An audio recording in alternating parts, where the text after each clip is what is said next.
BBOR, Black Box Online Radio, coming to you from West Virginia.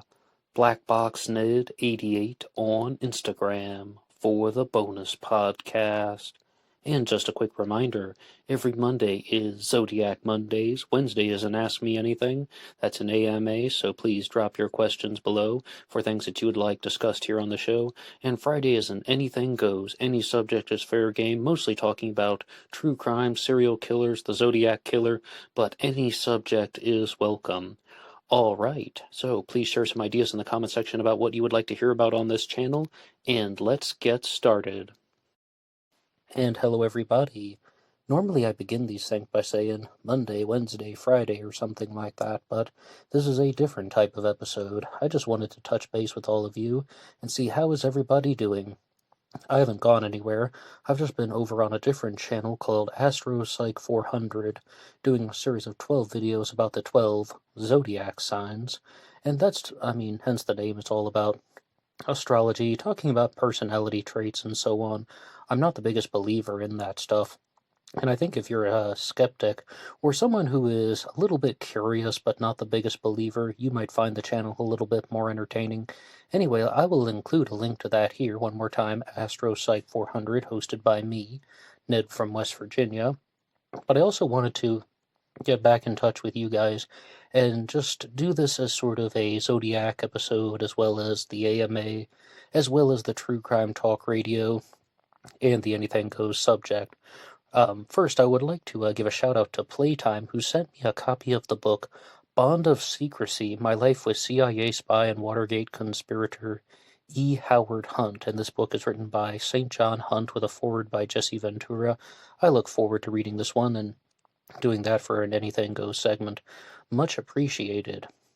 And also, in the news, if you want to go over to Aaron Stoner's channel, ArrinStoner, he has an excellent video out on the murder of Elijah Wood, and I'm not gonna lie, I was going through the kind of, the YouTube highlights, or they're showing you the new videos from subscriptions, and I saw that Elijah Wood had been murdered, and I was like, the actor?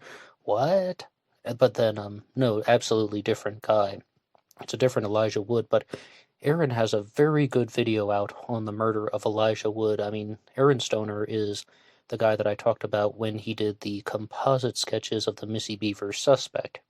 But he also has a good video series on the Stephen Kocher case, and those are all on his channel.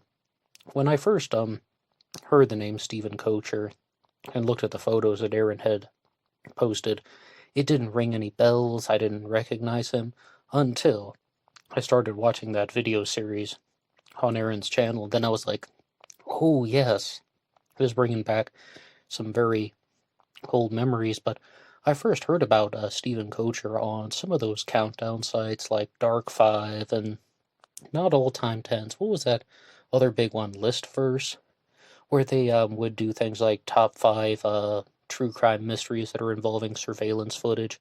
The long story short with Stephen Kocher is the authorities might believe that he walked away to start a new life. He was a man experiencing financial trouble, and he simply just walked away from everything to disappear and assume a new identity. But it's quite possible that there could be signs of foul play. But the murder of Elijah Wood is a little bit more straightforward. There's a perpetrator seen on film. It's just, who was it? Was it a man or a woman? Like, how old was this person? There are a lot more metrics that are going into that one. All of that is on Aaron Stoner's channel. Okay, now to talk a little bit about the Zodiac Killer, I have one comment to read, and then I'm going to ask you guys a big challenge question, so please stay tuned. And before I do that, I'll just say this show is available for free download at LaunchPad 1, formerly known as LaunchPad DM. There's a link to that in the description box. You can download the audio of this program as a podcast, take it on the go, anywhere and anyhow. First Zodiac comment. Kind of a late comment. Oh, well, that's how it begins. This is from Socialist. Gotta give you a shout out, gotta recognize everybody, right? Socialist says, kind of a late comment, but I was the person who originally asked the question. If Michael Cole considered Ray Davis to be a probable Zodiac victim, and it is shocking for me that he doesn't think so. I would like to know what is his reasoning for him rejecting the possibility. So I guess that's the question. Why doesn't Michael Cole, author of the Zodiac Revisited trilogy, think that the 1962 murder of Ray Davis from Oceanside, California, is a genuine Zodiac victim? And the extended part of the comment written by Socialist is, Ray Davis was a cab driver, and Paul Stine was a cab driver. There is phone calling and communicating with the authorities to claim responsibility for the murder and warning of future murders. There's the threat of attacking a bus, which is never realized. They're both murdered in the same state, California. The murder of Ray Davis used the Zodiac's favorite type of ammo, 22 caliber long rifle ammo. The murder occurs in a wealthy neighborhood, just like in the Stine murder. The murder of Ray Davis would also explain one of the controversies in the Zodiac case, his so-called change in MO when he killed Paul Stine. It would explain that he didn't actually change it and was actually just repeating the MO of the first killing, like the event at Lake Berryessa would not change the MO but would be a repetition of the Santa Barbara killings in 1963. Oh, I've thought about that one a lot, about that last thing, because it's like coming full circle, sort of. Like, someone commits a crime in 1962, then someone commits a crime in 1963, being the Gaviota shooting, the murderers of Robert Domingos and Linda Edwards, and that this is all meant to be a criminal masterpiece, that somebody committed the murder of Ray Davis. It wasn't meant to be some type of glorious, well thought out, methodical production. That stuff just came from the taunts, the weird phone calls and telecommunications that Socialist was talking about. With Gaviota, that was meant to be much more confrontational, confronting Robert Domingos and Linda Edwards on a beach, and then you could see how this person's moving forward in time, and then the final crimes are meant to pay homage to his previous murders. Like I said, coming full circle, because Ray Davis would have been the first, Paul Stine, the taxi driver, would have been the last. Robert Domingos and Linda Edwards were approached by a gun with a knife, as well as pre-cut lengths of rope, and then Brian Hartnell and Cecilia Shepard at Lake Berryessa were approached by knife, by gun, and with pre-cut lengths of rope. So all of that is present. Now, I will answer this question in just a second, but first I would like to throw out a question to you guys. Back in 2018, I polled the audience and I asked, would you like to hear a deep dive segment? Or if you were to hear a deep dive segment, what subject would you want covered? And the reason for this is, I was listening back to the Tate LaBianca radio program, which is hosted by Brian Davis, and some episodes are also hosted by Tana Laufenberg, and they do some very intense discussions on the Tate LaBianca murders. And I thought, wow, it's really impressive that they've uncovered so much. And Brian Davis openly says on the air that he's been following the Tate LaBianca murders for 15 years, and I just was thinking, the Tate LaBianca murders occurred in August of 1969, over a period of 2 days. It's not the Charles Manson podcast. It's not the Manson family podcast. The Tate LaBianca radio program, also available here on YouTube for free. And I was reminded of in 2019 as well as 2020, when I asked you guys about what kind of deep dive segment you want to hear, or what I said in 2020 was, I polled the audience and I said, would you like to hear a book discussion on the myth of the Zodiac Killer, or an extended Zodiac Manson open discussion, talking about the Zodiac Manson connection in all ways? I mean, open discussion meaning we can come at it from any angle. You could talk about Bruce Davis as the Zodiac Killer, or the whole thing that there were different members of the Manson family that committed the Zodiac crimes in 1968 and 69. That was what happened last year. And just the way that I did it was, I simply counted the likes and comments that people put in, and overwhelmingly you guys voted for The Myth of the Zodiac Killer by Thomas Henry Horan. So I'm going to do that again now, and I'm just going to ask you guys, out of these choices, which deep dive segment would you like to hear about? And the choices are all going to be unconfirmed Zodiac incidents. And yes, that includes the murder of Sherry Jo Bates. I don't believe that Sherry Jo Bates was a genuine Zodiac Killer victim, but some people absolutely think that she does. And even on ZodiacKiller.com, I believe she's listed as a confirmed Zodiac victim. But let's find out. We could. I mean, if that's the case that you would like to hear about. And the first would be the murder of Sherry Jo Bates from 1966, the murder of Ray Davis that we were just talking about from 1962, the Swindle murders from 1964, or the disappearance of Donna Lass. Now, I do have several episodes on the murder of Sherry Jo Bates, but I do not have any on the murder of Ray Davis, the Swindle murders, or Donna Lass. So that would be some new, uncharted territory. Which one of those would you like to hear about? Just think about it through the duration of the recording here, and you can just write your answer in the comments section, or, I mean, you can always get me on Instagram, BlackBoxNet88, or send an email to BlackBoxOnlineRadio@AOL.com, even on Facebook, which is in the description box. But just think about that one, and, like, send me the answer that you want, and I'm just going to count these up and see the most comments for a particular choice is going to be the selected answer.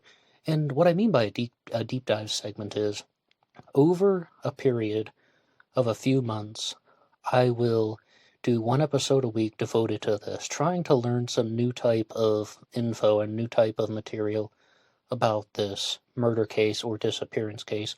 Almost certainly, even from my next to nothing knowledge of Donna Lass, people believe that she was indeed murdered. I have gathered that much. But, yeah, one more time. The murder of Sherry Jo Bates, the murder of Ray Davis, the Swindle murders, or the disappearance of Donna Lass. Which one would you like to hear about?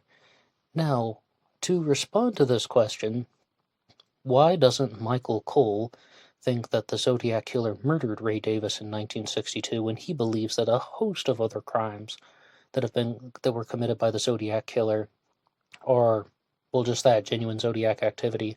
If you read Michael Cole's books, he talks about how he thinks it starts in Gaviota 1963, Domingos Edwards is confirmed Zodiac activity, the Swindle murders, the murder of Sherry Jo Bates, the 5 canonical Zodiac murders, as well as the shooting of Mike Michaud and stabbing of Brian Hartnell, and then the murder of Richard Redditch.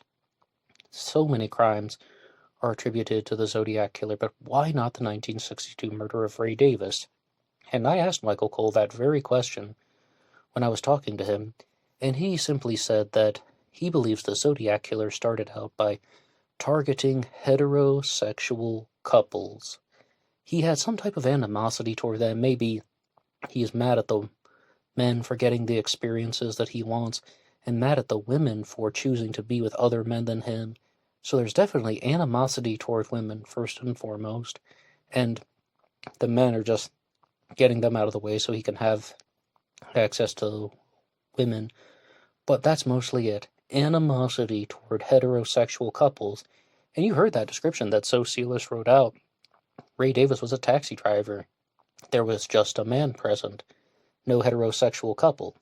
So that's going down the route of being not confirmed Zodiac activity. Michael Cole believes that this was started by some type of sexually fueled motivation, and I believe from reading his book Zodiac Revisited Volume 3, he also said that he thought that the Zodiac was somebody who had these really deep, intense fantasies of murder for many years. Then he finally gets to somewhat of a breaking point, and he decides to start acting them out.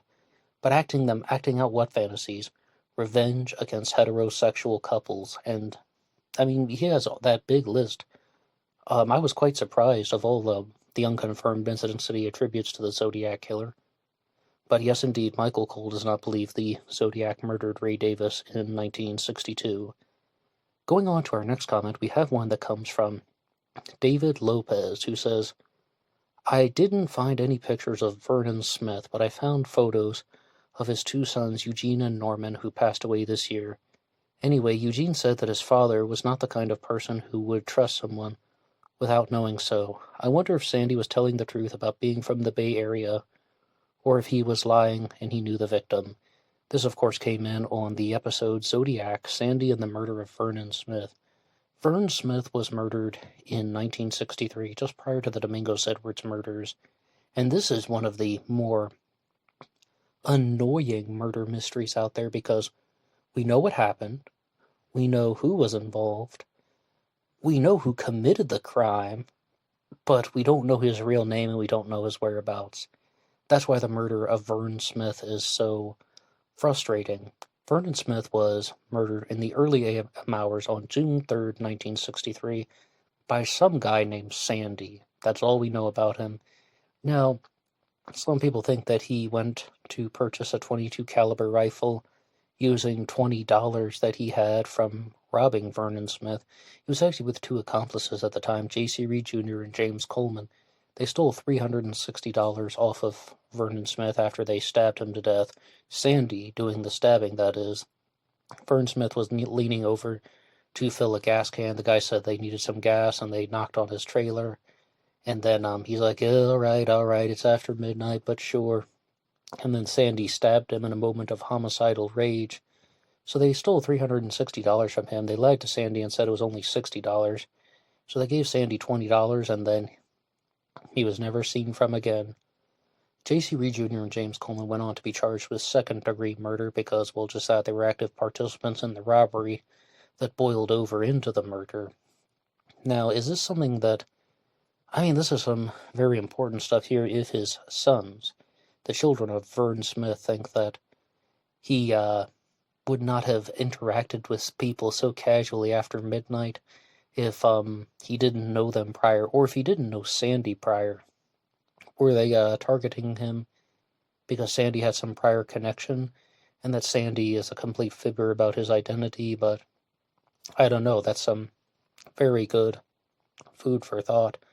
And I hope that we can get some more answers in that one, because I do believe that the murder of Vernon Smith is, it's as I said, it's so frustrating.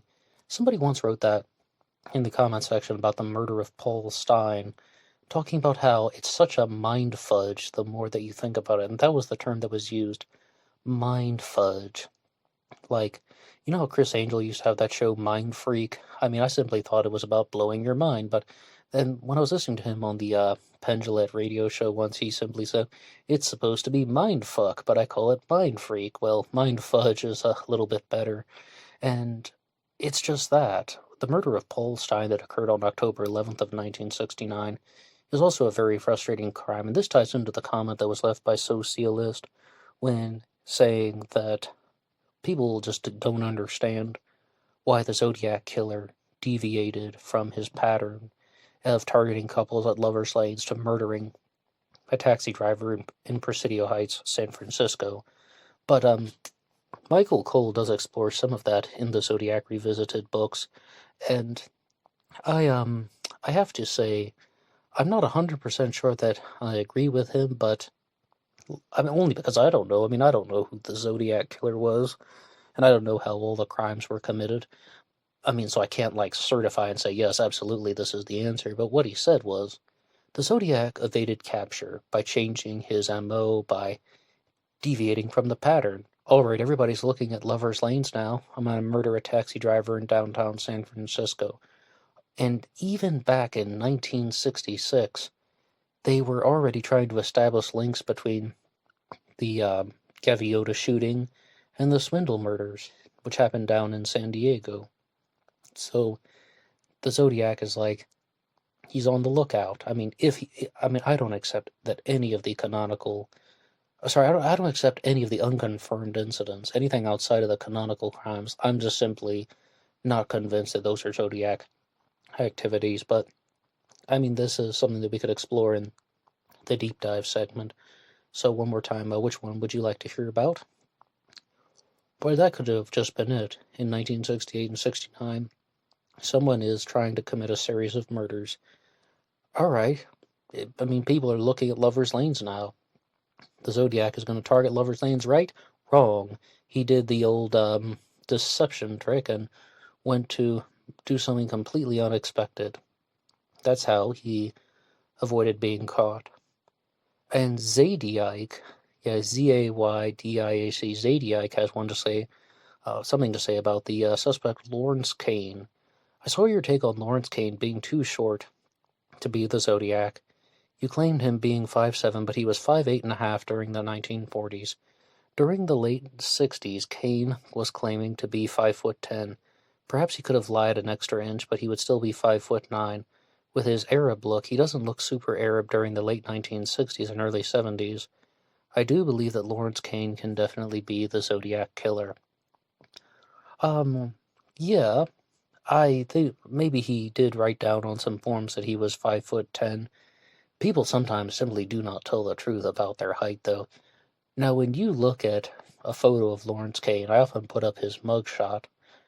Does that man look like he is 6 feet tall, the way that Cecilia Shepard said the Lake Berryessa stabber was 6 feet tall, an inch and a half taller than someone who is 5'10"? So I don't know how you would ever mistake a 5'8" person like I am for being 6 feet tall, even wearing boots, even standing on uneven ground, and even if I had a hood over my face, I don't think anyone would say that I was 6 feet tall. I'm 5'8". As far as being 5'8.5", it's good to know a little bit more of a precise height for Lawrence Kane, because I've always said that he appeared to be 5'7", and his hair may have given him an extra inch.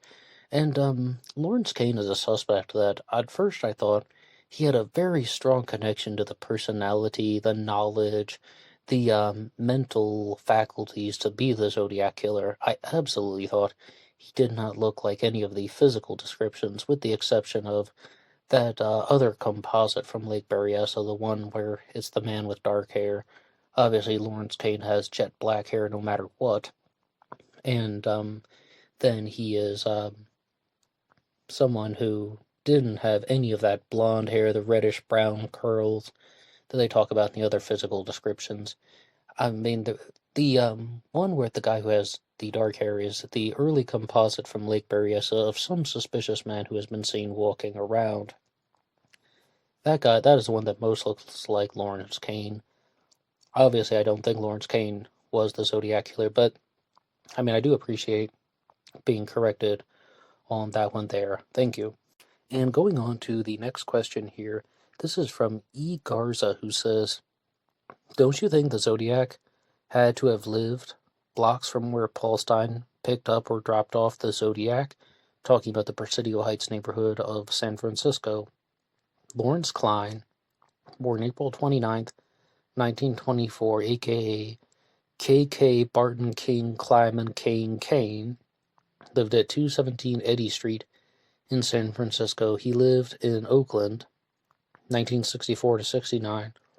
The SF address is near the current theater where the Zodiac hailed a taxi driven by Paul Stine. Lawrence Kane changed his name in 1941 to Lawrence K. It actually just says Lawrence changed his name in 1941 to K. Of course, I added in that word, just my brain was going a little bit too fast. Yes, of course, his birth name was Lawrence Klein. So I see that maybe some things in the news, like that French guy who came up with a solution to the Z13 cipher revealing the letters K-A-Y-R, which he believed was similar to Lawrence K, has affected you guys. Am I right or am I wrong? You can weigh in the comment section, but Lawrence Kane has always been a famous Zodiac killer suspect since he became widely known to the internet. Harvey Hines, the man who came forward with his Z13 cipher solution saying name Kane, born in 1924, would have, well, he first did that in, what was it, 1974? So, about living in the Presidio Heights neighborhood, did the Zodiac have to live nearby? I don't think so. He had to? I mean, couldn't there have been another possibility? Robert Graysmith, of all people, proposed that the Zodiac could have had a car stashed near the crime scene at Washington and Cherry Street. And okay, they see the Zodiac walking for a little bit, and then he gets into a car and drives away. Next, though, the Zodiac claimed that he was hiding in the park, and they would have caught him if they had used dogs or something like that. But also, some people simply think that the Zodiac may have just chosen an arbitrary location, or maybe it was meant to match up with certain angles. I have never seen one convincing thing that says the Zodiac had to have been living in that area. But it's not only connected to Kane. Oh no, many people have built the Presidio Heights neighborhood around their suspect. For example, the clearest one is Earl Van Best Jr., His son Gary Stewart says that Earl Van Best was living about 2 blocks away from the Stein shooting, but that was in 67, if I recall, not 69, so Gary Stewart is an absolute fraud. But this connects to other suspects as well, Xenophon Anthony, Shel Cavalli, so many people have tried that approach.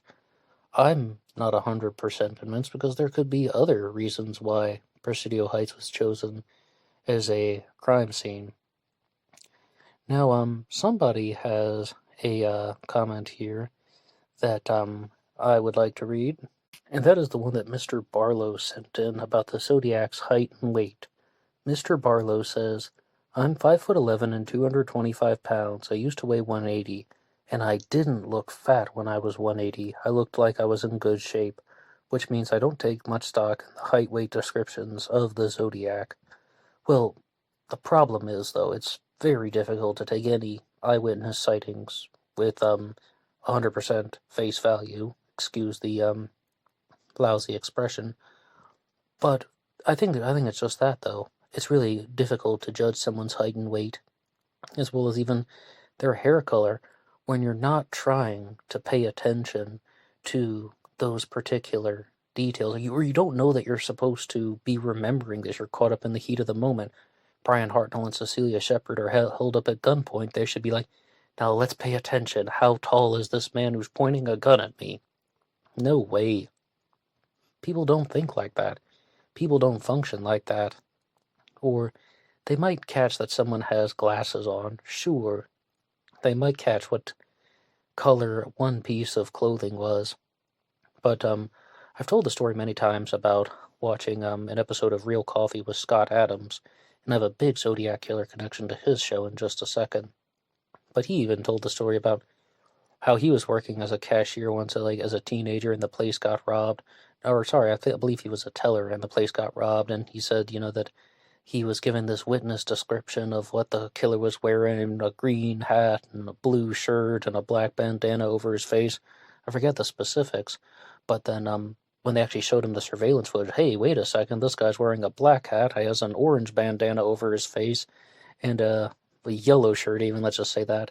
I mean, those aren't the actual colors that he was talking about, but I think you can get the idea. Everything he said was wrong. He's like, I have this vivid memory of this person pointing a gun at me and demanding the cash. Everything he said was wrong. I mean, because the camera isn't fudging the colors on the thing, that the camera isn't lying. So that was one thing that I heard on his show. But I was listening to an episode of Real Coffee with Scott Adams rather recently. I used to talk a lot about his show back in 2019, and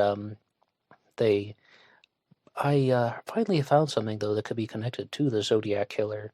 Darlene Ferrin was murdered on the 4th of July, 1969, and her body was found and pronounced dead on July 5th of 1969. And so on the 4th of July, right, fireworks are going off, and Scott Adams was saying on his show that his wife told him that she's a big fan of, true crime shows, Forensic Files, as well as the fictional ones like CSI, and so on. And she's like, if you commit a crime on the 4th of July, people would hear the gunshot, but they would just think that it's fireworks. And then Scott Adams is like, well, it's really weird that you're thinking like that, and I'm married to you and all. And he was just trying to tell that as a humorous story. However, the murder of Darlene Ferrin experiences those exact same events. And if you read the book Zodiac Killer, Just the Facts, all that stuff is mentioned in there. That the son of the caretaker, the son of the groundskeeper, who lives 800 meters from the murder site, hears something at just around midnight, just before midnight on July 4th, 1969. He's like, well, that doesn't sound like a firework. And then there are more gunshots that follows. But then he's thinking, that's what it has to be. It has to be somebody messing around on the 4th of July. I think the whole point is fireworks do not sound like gunshots. People will be able to tell the difference, but they might not respond immediately because they think it's some type of 4th of July activity. So with Scott Adams' wife, whose name is Christina, I believe, I think she's half right and half wrong. People can tell the difference, but they might not do anything about it. However, you should still never murder anyone. And you get a sense for that, like reading the police reports in Zodiac Killer Just the Facts. It is so humanizing to the victims because there are all of these stories from the people who knew them that are coming forward, giving their statement, sharing details about their lives. And I would love to do that in the deep dive segment, whichever one you guys vote for. Ray Davis, Sherry Joe Bates, the Swindle Murders, or the disappearance of Donna Lass. And, like, not only look at, was this person murdered, and, like, by the Zodiac Killer? Was this person killed by the Zodiac, and is this connected to a larger series of crimes? Yeah, we're going to talk about that, but who was this person? What can we share about them? I mean, how were they living their life prior to the murder? What did they want to do in the world? Just do something very humanizing to those victims as well. So you can always put your response in the comments section down below. And just to share one more announcement about some things, because I said this was going to be like the talk radio segment blended in, there is a new video out on the channel Marvelous Work and a Wonder that's talking about a new book that they're going to have coming out. I also followed them a lot in 2019. I first learned about them in 2018, and they have different discussion programs and talk shows, but they put them out and then they take them down. I really don't know why they do that. Back in 2018, I was watching their video series on MWAW TV, lots of letters, right? But Marvelous Work in a Wonder Television. I was a big fan of it, but then the channel got taken down. And in 2019, I found this series of videos that is out on Government of Deity, and I'm promoting that one because it's still up there. I started listening to it again. If anyone wants to check it out, it's called the Humanity Party Radio Show, but the channel is Government of Deity. And they worked through this app called Blog Talk Radio, which I'm not a fan of. I think it's very difficult to navigate and to do like the auto player and such. But that was something that they had going on their channel. And I'm not sure who runs Government of Deity, but I'm really glad that they do have these Humanity Party episodes out. There are 3 sides of Marvelous Work and a Wonder. There's the Humanity Party, Marvelous Work and a Wonder, and the Real Illuminati that talk about different aspects of their platform and so on. And once I started learning about some things connected to Scientology, partially because of the Manson family connections, but also I was just watching the show The Kaminsky Method on Netflix with Michael Douglas and Alan Arkin, and one of the characters is out of the Church of Scientology. He left the Church of Scientology, but then he talks about this thing, how in Scientology there is this belief that you have some type of perfect self in another world or something like that, and it's trying to connect with you. I don't know much about them, but Marvelous Work and a Wonder talks about that stuff all the time. And their 3rd side, the Real Illuminati, really gets into that. And I have numerous episodes about them here on this channel, talking about their view on simulation theory. More or less that we are in a simulation, right? That's their view, not mine. We're in this simulation, and your body is an avatar of your true self. The same way that when you play a video game and you see that character moving around on the screen, whether it's Mario or Sonic the Hedgehog or a first-person shooter, you are the video game character. You are the avatar, and you're the avatar of your true self, which exists in a parallel universe, and it's a genderless, almost perfect human. They call them advanced humans. They're, as I said, genderless. Sometimes they're even described as formless, but they don't say everything all at once. And the Real Illuminati is using that name because what the Real Illuminati represents is the people who have had their brains transfigured, who have the ability to think in line with their true self who exists in the parallel universe. Like, there's no filter, there are no barriers. Like, the human being that exists here on Earth has the exact same thought pattern as the advanced human in the parallel universe. And I know it's some trippy stuff, and you're probably thinking, that's weird. Yeah, well, that's why I like to listen to that stuff, and you can hear more about that in their new book that is going to be coming out at some point. I still have downloaded one, though, called, like, Pentateuch Unlimited, which I haven't read yet, and I'm going to try and catch up on as much reading as I can. But I did something crazy last night. I subscribed to a magazine, like a hard copy magazine. I don't think I've ever done that before, but a lot of reading coming my way, as well as getting to Bond of Secrecy by St. John Hunt. I look forward to all of that. All right, well, I wanted to touch base with you guys, and I will always remind you that you can contact me at BlackBoxOnlineRadio@AOL.com. You can also write the show, BlackBoxNet88 on Instagram, BlackBoxOnlineRadio on Facebook. My personal Facebook is in the description box. The absolute best way to help the channel is just by listening to some more content. Go through some of the playlists, some of the old backlog stuff, or now you can even visit AstroPsych 400.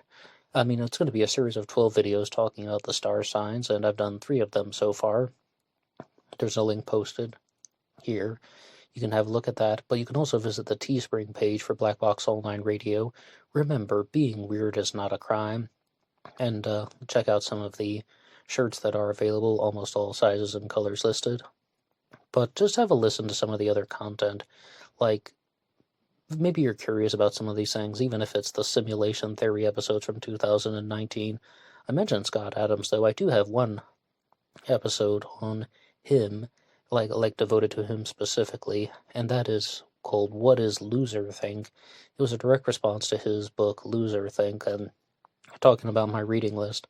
I have to get to his book, How to Fail at Everything and Still Win Big, at some point, because I was talking about 2 of the other books that I had read by him, and well, there are a lot of good things to think about, and I said The Way of the Weasel was a life-changing book for me, and then his book Win Bigly was one where I really had to develop some maturity as a reader to get into, so I'm going to try to get to some more of his books and so on. However, there's a lot that's going to be happening, and there's a lot that's going to be going on in this channel. I'm going to be putting out my own novel, Killer on a White Horse, by me, Ned DeHaan, is going to come out sometime later this year, so now's a great time to like and subscribe, follow along with all of these discussions, ask some more questions about the Zodiac Killer, or if you're curious about astrology, you can visit AstroPsych 400. That's all for me now, so I will see you over there on AstroPsych 400 for the new podcast, but I do want to warn you, I appear on camera. It's all about video. Oh, it's terrible, though. Like, I mean, like last night when I was doing the AstroPsych 400 episode, um, halfway through, the video froze, and there was no way that I could unfreeze it. It was a glitch. Could you believe that? Here on Black Box Online Radio, that's not a problem, because if the image is frozen, well, they're all frozen. They're supposed to be. This is a podcast. It was meant to be. Originally, it was just a black box on the screen. Even if that froze, who cares? Ay, ay, ay, the world of video is tough. Anyway, thank you guys for if you've listened this far, and much appreciated as always. I will see you on Instagram, AstroPsych400, and LaunchPad DM. I will see you somewhere in the future. Until next time.